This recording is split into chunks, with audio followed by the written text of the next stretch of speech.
Gayatri PG college Sanchore की online class में आप सभी विद्यार्थियों का स्वागत है।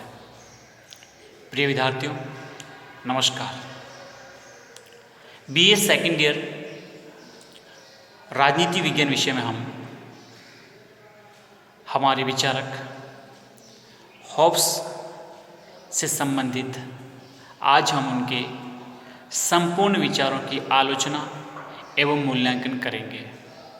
पिछली कक्षाओं में हमने हॉब्स के सामाजिक समझौता सिद्धांत, हॉब्स के संप्रभुता संबंधी विचार, हॉब्स के विधि, चर्च इत्यादि के संबंध में उनके विचारों के अध्ययन करने के बाद आज हम उनके अंतिम टॉपिक में हॉब्स के विचारों का मूल्यांकन करेंगे। उसमें हम समझेंगे कि सबसे पहले आलोचना के माध्यम से कि क्या हॉब्स के जो विचार हैं उन सभी का राजनीतिक चिंतकों ने किस प्रकार से आलोचना की है तथा उनका हमारे राजनीति विज्ञान में योगदान अभ्युदय के बारे में भी हम स्पष्ट करेंगे। तो आइए हम शुरुआत करते हैं। सबसे पहले टॉपिक लेते हैं हम हॉब्स के विचारों की आलोचना।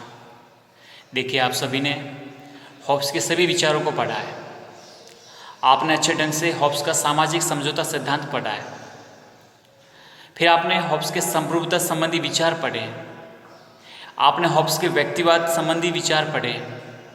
तो हॉब्स आप ये सब पढ़ चुके हैं, आपके विचार में, आपके जहन में अच्छे ढंग से हॉब्स के विचार समझ में आ चुके हैं। ये सब पढ़ने के बाद ही हम उसकी आलोचना कर सकेंगे, नहीं तो हम फिर उसको समझ पाने में मुश्किल होता है। तो देखिए, हमारे राजनीतिक चिंतक वहान, जिनको प्राय वहान हुए, सेबाइन हुए, मैक्सी हुए, जिनको राजनीतिक आलोचक के रूप में प्राय देखा जाता है, वहान का कथन है कि जहाँ तक राजनीतिक विचार के सजीव विकास का प्रश्न है, कहने का तात्पर्य है कि राजनीतिक विचारों का एक जो अपन विचार देखते हैं कि जिस प्रकार से अलग अलग थिंकर्स, विचारक अलग अलग अपने विचार जो प्रदान करते हैं, उनके विकास का अगर देखा जाए प्रश्न, तो उन्होंने बताया कि लेवियथन एक प्रभावहीन और निष्फल ग्रंथ रहा है। लेवियथन है जो हॉब्स के द्वारा रचित ग्रंथ है, जिसमें संपूर्ण अपने विचार इसमें दे रखे हॉब्स ने कि लेवियथन एक प्रभावहीन और निष्फल ग्रंथ रहा है। वह एक ऐसा प्रभावपूर्ण वर्ण संकर है जिसमें प्रजनन का कोई सामर्थ्य नहीं है और वे इस उपेक्षा का पात्र भी है। मतलब समझ सकते हो कि इसका बिल्कुल निराधार से खंडन करते हैं कि ये ऐसा बिल्कुल उपयोगहीन, प्रभावहीन और निष्फल, असफल ग्रंथ है, जिसका हमारा राजनीतिक विचारों के विकास में इसका कोई योगदान नहीं है। सोचो, ये वाहन के द्वारा कितनी गंभीर तरीके से इसकी आलोचना की है। क्योंकि ये क्या है, एक एक करके हम सब टॉपिक को लेंगे और समझेंगे। तो देखिए, सबसे पहले हम देखते हैं कि हॉब्स की जो आलोचना है किस आधार पर की जाती है। पहला है बिंदु, मानव स्वभाव संबंधी धारणा है वो एकांगी है। देखिए, मानव स्वभाव के संबंध में उन्होंने जो बताया है कि मनुष्य दुष्ट है, स्वार्थी है, लोभी है, लालची है, क्रूर है, घमंडी है, विवेकहीन है, सब प्रकार से अवगुणों से संपन्न बताया है। तो क्या ऐसा मनुष्य हो सकता है कि उसके अंदर एक भी अच्छाई नहीं हो, एक भी सद्गुण नहीं हो, मनुष्य के अंदर परोपकार की भावना भी न हो? अरे ऐसा दुनिया में कहीं मनुष्य हो पाया ही नहीं जाता है कि उसके अंदर परोपकार और दया जैसे कुछ भावना नहीं हो। वो तो हर चीज़ पे दया में भी स्वार्थ देखते हैं हॉब्स तो, कि कोई व्यक्ति दया इसलिए बरतता है कि अंदर ही अंदर दुखी होता है कि मेरी स्थिति ऐसी ना हो जाए, इसे बचने के लिए अपने आप को मजबूत करता रहता है। शेर के अधिकार की बात जैसे करते हैं, ऐसा नहीं होता है। तो सोचो, अगर ऐसा होता तो क्या आज हम इस इतनी विकसित मानव सभ्यता तक पहुंच पाते क्या? कल्पना कीजिए आप, हम लड़ाई झगड़ा युद्ध में अनवरत लगे रहते हैं, एक दूसरे के दुश्मन बने रहते, एक दूसरे के खून की प्यासे बने रहते, रक्त पिपासु बने रहते हैं। तो सोचो, क्या हम आगे इंसान बढ़ पाते? हम तो कभी खत्म हो जाते लड़ मर कर। तो इसलिए आपने हॉब्स महोदय ने केवल एक ही दृष्टिकोण से देखने का काम किया है कि मनुष्य केवल दुष्ट है, दुराचारी है और उसके अंदर अवगुणों से भरा हुआ एक प्रकार सा घड़ा है। नहीं, इस प्रकार से केवल एक ही दृष्टिकोण से देखना किसी भी सिद्धांत को तर्कसंगत तरीके से नहीं देखा जा सकता है। बात समझ में आई? दूसरी उनकी आलोचना की जाती है कि समझौता है वो नितांत अतार्किक है।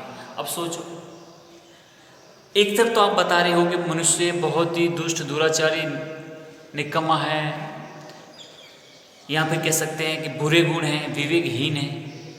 अरे जब विवेकहीन है तो समझौता कैसे कर पाएगा? अचानक से उसके मन में ऐसा भाव कैसे पैदा होता है कि वो समझौते को उतारू हो जाता है? और समझौते की शर्त क्या थी कि हम सभी मनुष्य अपने प्राकृतिक अधिकारों का परित्याग किसी एक व्यक्ति या व्यक्ति समूह में करेंगे। जिस प्रकार से मेरा जो कुछ भी करने का अधिकार है, उसी प्रकार सामने वाला भी अपने अधिकारों को परित्याग करेगा। और जो भी संप्रभु हो, जो भी हमारा निरंकुश संप्रभु है, उसकी आज्ञा का पालन करेंगे। ये आज्ञाओं के पालन करना इतनी समझदारी कहाँ से आ जाती है? तो आप समझिए कि जब एक तरफ आप मानव स्वभाव को इतना एकांगी एक ही दृष्टिकोण से बुरा बता रहे हो, तो दृष्टिकोण से फिर वो समझौता कैसे करता है? अपनी संपत्ति के बारे में सोचने के लिए वो इतना कब से विचार करता है? तो समझ सकते हैं कि समझौते की जो शर्तें हैं या जो समझौते पर बात करते हैं, वो भी हमें कोई एक प्रकार से तार्किक या तर्कसंगत या एक प्रकार से कोई मतलब विधिवत तरीके से समझना उपयुक्त नहीं लगता है। ठीक है। रही तीसरी जो आलोचना की जाती है कि प्राकृतिक अवस्था का वर्णन अवास्तविक है। बिल्कुल सही है कि प्राकृतिक अवस्था मनुष्य खुला जंगली विचरण करता है, न उसका कोई परिवार है, न उसकी कोई संपत्ति है, मतलब जो भी आगे मिला खा लिया, सो गया, चल पड़ा, रुक पड़ा। ये क्या है? ये क्या कैसा है? इस प्रकार से मनुष्य कैसा है? ये मतलब जंगली जीवन यापन करने वाला मनुष्य है। शेर का अधिकार, जो चाहा उसको मार दिया, जो चाहा उसको रख दिया, जो चाहे उसको भगा दिया। ये एक प्रकार से प्राकृतिक अवस्था का जो हॉब्स वर्णन कर रहे हैं, ऐसा हमें और कहीं दिखाई नहीं देता है। कहीं ऐसे तथ्य नहीं मिलते हैं कि मनुष्य इस प्रकार से कभी रहा होगा। ठीक है। समझौते की जो शर्तें हैं वो भी अबुद्धि संगत लगती हैं कि हम सब शक्ति किसी एक में समाहित कर देते हैं उसकी आज्ञा को, और वो इतना निरंकुश होगा और वो सब करना। तो ये भी कोई प्रकार से अगर मनुष्य के अंदर इतनी विचार होता तो कुछ अच्छा ही करता। इस प्रकार से ये भी हमें केवल पूरी तरह से खंडन करते हैं, वाहन भी करते हैं, स्पिनोजा भी करते हैं। ठीक है। और लोग क्या कहते हैं इस संबंध में कि क्या प्राकृतिक अवस्था में रहने वाले व्यक्ति इतने मूर्ख थे कि वे लोमड़ियों और जंगली बिल्लियों की शरारतों से तो अपने बचने की फिक्र करते थे, लेकिन उस अवस्था में संतुष्ट थे और अपने आप को सुरक्षित अनुभव करते थे जब शेर उन्हें निगले जा रहे थे। सोचो कैसे दोनों बातों को एक में हम समायोजित कर रहे हैं कि इस प्राकृतिक अवस्था में रहने वाले जो मनुष्य हैं क्या वो इतने मूर्ख हैं कि लोमड़ी और जंगली बिल्लियों की शरारतों से बचने की फिक्र करते हैं, उनसे तो बचने की बात करते हैं, लेकिन उस अवस्था में अपने आप को संतुष्ट बताते हैं जिसमें अपने आप को ये सुरक्षित अनुभव करते हैं और शेर उन्हें निगले जा रहे थे। मतलब कहने के तात्पर्य शक्तिशाली लोग उन पर अपना प्रभुत्व जमा जा रहे थे या उनको अपना सब कुछ अपने नियंत्रण में किए जा रहे थे। तो ये कोई एक प्रकार से तारतम्यता नहीं मिलती है, पूरी तरह से बुद्धिसंगत नहीं है। इसलिए समझौते की शर्तों को हम प्राय अबुद्धिसंगत कहना उपयुक्त समझते हैं। अगली शर्त बताई है उन्होंने कि राज्य संबंधी धारणा है उसमें रचनात्मकता का अभाव है। अर्थात रचनात्मकता मतलब ये भय पर आधारित है। लोगों को डर सता रहा है कि हम मिलकर समझौता नहीं करेंगे और राज्य का निर्माण नहीं करेंगे तो हमारा जीवन खतरे में पड़ जाएगा, हमारी संपत्ति लूटी जाएगी, हमारा कोई अस्तित्व नहीं रहेगा। इसलिए राज्य होता है क्या कि भय और डर से बचने के लिए राज्य का निर्माण करो। गुज महोदय कहते हैं कि लेवायथन केवल अति मानवीय आधार का पुलिसमैन है, जो अपने हाथ में दंड लिए हैं, उसका राज्य अनिवार्य बुराई है, दबाव का यंत्र है, स्वतंत्र विकासोन्मुख सभ्यता की प्राप्ति का अपरिहार्य साधन नहीं है। सोचो, लेवायथन मतलब महामानव जिसके अंदर हम ये सभी अधिकार अपने समायोजित करते हैं, अपने सभी अधिकार हैं उसको सौंप रहे। अपने प्राकृतिक अधिकारों का परित्याग किस में करते हैं? उसी में करते हैं ना। तो उन्होंने बताया कि ये प्रकार से अति मानवीय आधार पर पुलिसमैन है, जिसके हाथ में क्या है? दंड है, और राज्य उसका जो राज्य होने वाली बुराई है, दबाव का यंत्र है। तो इस प्रकार से पूरी तरह से रचनात्मकता का मतलब और भी किसी प्रकार की मनुष्य के जीवन के अन्य पक्षों की इसमें कोई उल्लेख नहीं है कि जीवन के विकास, जीवन के सर्वांगीण या चहुमुखी विकास के लिए क्या क्या और राज्य द्वारा ऐसा कुछ भी यह हमें दिखाई नहीं देता। यहाँ तो बस डर और भय से बचने के लिए ये सब राज्य का निर्माण किया जाता है। और दूसरी विधि संबंधी जो धारणा है वो भी संकीर्ण है। क्लैरेंडन तो यह तक कहते हैं कि उसे इंग्लैंड की विधियों और प्रथाओं का कोई ज्ञान ही नहीं था, जबकि दुनिया में सबसे पुरानी रूढ़ियाँ और विधियाँ हैं वो इंग्लैंड की थी। भला आप इस प्रकार से कैसे कहेंगे कि मेरा जो शासक है वो विधि से भी ऊपर है, विधि से भी सर्वोच्च है, और यही नहीं प्राकृतिक कानून, ईश्वरीय कानून से भी ऊपर मेरा निरंकुश शासक है। अरे इंग्लैंड के रहने वाले थे, इंग्लैंड में रूढ़ियाँ प्रथाएँ आज कई समय से अपन देखते आ रहे हैं, है ना। अधिकारों की बात होती थी, विधियों की बात होती थी। विश्व का सबसे पुराना लोकतंत्र शामिल इंग्लैंड है, शुरुआत मानी जाती है वहाँ से। और किस प्रकार से ये कहते हैं कि नहीं, तो विधि का पूरी तरह से संकीर्णता को उन्होंने स्पष्ट किया था, विधि को उन्होंने महत्वपूर्ण स्थान नहीं दिया है। इससे भी ज़्यादा महत्वपूर्ण स्थान किसे दिया है? अपनी निरंकुश प्रभुसत्ता को। और यही नहीं, जो समझौता होता है, समझौते से समाज की उत्पत्ति होती है कि राज्य की उत्पत्ति होती है या सरकार की उत्पत्ति? इन्होंने तो तीनों को एक समान मान लिया। तीनों एक समान नहीं होते हैं। समाज समाज होता है, राज्य राज्य होता है, सरकार सरकार होती है, लेकिन इन्होंने यहाँ पर किसी प्रकार का कोई अंतर नहीं करते। इसलिए विलो भी कहते हैं कि राज्य और सरकार में अंतर न मानना हॉब्स की सबसे बड़ी भूल थी। बिल्कुल विलो भी ने स्पष्ट कहा कि राज्य और सरकार में अंतर न मानना हॉब्स की सबसे बड़ी भूल आज तक की मानी जाती है। राज्य सरकार में परिवर्तन हो रहा है, राज्य अमूर्त होता है और सरकार मूर्त होती है। सरकार को हम समझ सकते हैं, सरकार को हम महसूस मतलब उसका एक प्रत्यक्षीकरण कर सकते हैं, राज्य का हम प्रत्यक्षीकरण नहीं कर सकते। ये सिर्फ हमारे मनोभावों से समझा जा सकता है। इसलिए राज्य और सरकार में अंतर करना, नहीं करना हॉब्स की सबसे बड़ी भूल मानी जाती है। और निरंकुश प्रभुसत्ता का समर्थन करना बिल्कुल अनुचित माना जाता है। आज तक का दुनिया का इतिहास बताता है कि निरंकुश प्रभुसत्ता का जहाँ से समर्थन किया है वो राज्य और वो व्यवस्था बिल्कुल हमेशा संकट में गई है, उसका पतन हुआ है। और आपने विधि जैसे सर्वोच्च महत्वपूर्ण मूल्य तथ्य को आपने बिल्कुल नकारा घोषित किया, उससे भी उसके ऊपर इतनी बड़ी सत्ता देना ये आपकी सबसे बड़ी भूल मानी जाती है। ठीक है, तो ज़्यादा शक्ति देना, ज़्यादा भ्रष्ट होना, किसी प्रकार का उस पर बंधन न होना, ये कहीं पर भी ऐसी सत्ता का हमें लगता है कि हॉब्स के विचारों के अलावा कहीं इस प्रकार का दिखाई नहीं देता है। ठीक है। दूसरा, विरोधाभास दिखाई देता है। विरोधाभास किस प्रकार का कि एक तरफ तो आप निरंकुशतावाद को बढ़ावा दे रहे हो और दूसरी तरफ आप व्यक्तिवाद का समर्थन करते हो। ये दोनों एक दूसरे के विपरीत कैसे होगा? क्योंकि व्यक्तिवाद में व्यक्ति सर्वोच्च स्थान होता है, व्यक्ति साध्य होता है, और राज्य का अस्तित्व ही व्यक्ति के लिए होता है, न कि व्यक्ति राज्य के लिए होता है। और एक तरफ जब आप निरंकुशतावाद में, जिसमें मतलब जो भी शासक है, शासक की हर आज्ञा का पालन करना और शासक की हर आज्ञा आपको मानना स्वीकार्य है, तो दोनों बातें जो एक दूसरे के विपरीत हैं, आप कैसे एक साथ रखोगे? ये भी एक बड़ा सोचने वाला प्रश्न है। तो इस प्रकार से ये सब उनके विचारों की आलोचना की जा सकती है।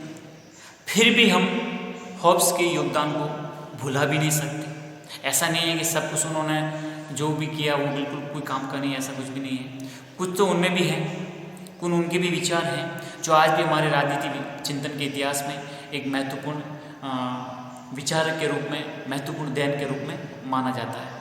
तो देखिए हॉब्स का अब योगदान समझेंगे कि हॉब्स का क्या क्या योगदान रहा है। सेबाइन कहते हैं कि अंग्रेजी भाषाभाषी जातियों में जितने भी राजनीतिक दार्शनिकों को जन्म दिया, हॉब्स कदाचित उनमें महानतम है। सोचो आप, कितनी बड़ी बात बताई है कि अंग्रेजी भाषाभाषी जातियों में से जितने भी राजनीतिक दार्शनिक हुए, उनमें सबसे महानतम कौन है? हॉब्स है। डनिंग भी यही कहते हैं कि राजनीतिक चिंतकों की प्रथम श्रेणी में अगर कोई चिंतक है तो वो हॉब्स है। मैक्सी भी यही कहते हैं कि हॉब्स अंग्रेज जाति का एक महानतम चिंतक था। ऑक्सफोर्ड भी ये कहते हैं कि वे अंग्रेजी भाषा में राजनीतिक दर्शन का सबसे महान और कदाचित एकमात्र महान ग्रंथ है। तो ऐसा ठीक है, उनमें आलोचना होती है, लेकिन सोचो कि उन आदमी की, उस व्यक्तित्व की, उस महान दार्शनिक की कुछ अनुदान भी हैं, हम उनका अनुसरण भी करते हैं। हमारे राजनीति विज्ञान में कुछ नवीनतम या चिंतन के इतिहास में कुछ नवीनतम विचार भी हैं। तो सबसे बड़ी क्या क्या है उनकी महत्वपूर्ण योगदान में माना जाता है? तो देखिए, सबसे पहले कि इन्होंने वैज्ञानिक पद्धति का प्रयोग किया। वैज्ञानिक भौतिकवाद, आज तक के राजनीतिक चिंतन के इतिहास में ऐसा किसी ने नहीं किया जैसा हॉब्स ने किया। वैज्ञानिक पद्धति का प्रयोग पहली बार किया है। इसलिए हार्मन कहते हैं कि हॉब्स की रचना तर्कशास्त्र का सर्वोत्तम ग्रंथ है। बैकेंड भी यही कहते हैं कि सत्य का प्रादुर्भाव अनिश्चय की अपेक्षा गलती से अधिक सरलतापूर्वक होता है। सबसे बड़ी दयनीय मानी जाती है। और उसके बाद हम देखते हैं कि कई हमारे विचार कैसे हुए जो इससे प्रेरित करते हुए काफ़ी आगे बढ़े। यहाँ पे उनको प्रेरणा मानते हुए कई प्रकार से हमारे राजनीतिक चिंतन के इतिहास में बहुत ही ज़्यादा उनको महत्व दिया गया। ये भी एक प्रकार से देखा जा सकता है। ठीक है, अगला उन्होंने बताया कि राज्य की उत्पत्ति का जो सिद्धांत है उसका अभिनवीकरण, अर्थात जितने भी राज्य की उत्पत्ति के जो सिद्धांत आए उन सिद्धांतों में जैसे अपन समझेंगे कि शक्ति का सिद्धांत है, ईश्वरीय शक्ति वाला सिद्धांत है, कि और कोई भी सिद्धांत है, लेकिन सामाजिक समझौते अर्थात मानवीय इच्छा का ही परिणाम है राज्य की उत्पत्ति, ये बताने वाला हमारे हॉब्स महोदय थे। तीसरी उन्होंने बताया है कि निरपेक्ष और असीम प्रभुत्व शक्ति का प्रतिपादन, अर्थात डनिंग कहते हैं कि जबकि मैकियावेली के व्यवहार के रूप में राजनीति को धर्म और नीति शास्त्र में स्वतंत्र और पृथक किया, हॉब्स ने एक दार्शनिक धारणा के रूप में राजनीति को धर्म तथा नीति से उच्च स्थान प्रदान किया। अब देखो, डनिंग ये कहते हैं कि भाई मैकियावेली का जब हम अध्ययन करते हैं तो हमें ये दिखाई देता है कि मैकियावेली ने धर्म और नीति को राजनीति से बिल्कुल स्वतंत्र और पृथक किया, लेकिन जब हॉब्स का अध्ययन करते हैं तो उन्होंने राजनीति को धर्म और नीति से भी उच्च स्थान प्रदान किया। इसलिए कह सकते हैं कि उन्होंने एक प्रकार निरपेक्ष और असीम प्रभुत्व शक्ति का प्रतिपादन किया। कल मैंने पिछली कक्षा में आपको स्पष्ट किया था कि चर्च को भी राज्य के अधीन होना चाहिए और राज्य की आज्ञा का पालन चर्च को करना चाहिए। तो सोचो, इनसे भी ऊपर स्थान किसको प्रदान करता है? राज्य को प्रदान करता है। ठीक है, राजनीति को उच्च स्थिति प्रदान करता है, ये अब हमने स्पष्ट किया। और व्यक्तिवाद का एक शक्तिशाली वक्तव्य, व्यक्तिवाद के बारे में सबसे पहले अगर किसी ने विचार रखा है, व्यक्ति को साध्य माना है और व्यक्ति के लिए सब कुछ अपना ये सत्ता या राज्य समझौते जो भी बात करते हैं वो व्यक्तिवाद की ओर सब ले जाने वाली सड़क की ओर अनुगमन करता है, तो समझ सकते हैं कि व्यक्तिवाद पर सबसे ज़्यादा पर पहली बार कोई विचार प्रकट करने वाले चिंतक हैं तो वो भी कौन है? हमारे हॉब्स हैं। अगली उपयुक्तवाद के आधार के रूप में भी हॉब्स के विचारों में देखा जाता है। वेपर कहते हैं कि ये कोई आकस्मिक घटना नहीं है, जबकि जेरेमी बेंथम यहाँ भी उतने ही ऋणी हैं जितने सुख विषयक हॉब्स के विचारों का। आने वाली संतति का प्राय उससे मतभेद रहा है, परंतु यह कहना अतिशयोक्ति न होगा कि इसमें उन्हें एक ऐसी खान मिली है जिसको खोदना उसके लिए श्रेष्ठकर है, क्योंकि उनमें से एक मूल्यवान धातु निकलती। कहने का तात्पर्य उपयुक्तवाद के सिद्धांतों का जो आधार है अधिकतम लोगों का अधिकतम सुख, इसका भी एक प्रकार से प्रेरणा स्रोत के रूप में हॉब्स के विचारों में प्राय देखा जाता है। ठीक है, तो इस प्रकार से समझ सकते हैं कि हॉब्स का बहुत बड़ा हमारे आधुनिक राजनीति चिंतन के इतिहास में बहुत बड़ी महत्वपूर्ण भूमिका है और बहुत बड़ा योगदान है। और उनके दिए हुए सिद्धांत और दिए हुए चिंतन को आज भी हमारे कई नवीनतम नव राजनीतिक चिंतक भी उससे प्रेरित होकर अपने सिद्धांतों की, अपने नवीनतम विचारों का अपना महत्वपूर्ण विचार प्रतिपादित करने का काम करते हैं। इसलिए हॉब्स एक महानतम राजनीतिक चिंतक के रूप में याद किए जाते हैं और उनसे प्रेरणा ली जाती है तथा नवीनतम राजनीतिक चिंतन के इतिहासों में बहुत बड़ी भूमिका अदा करते हैं।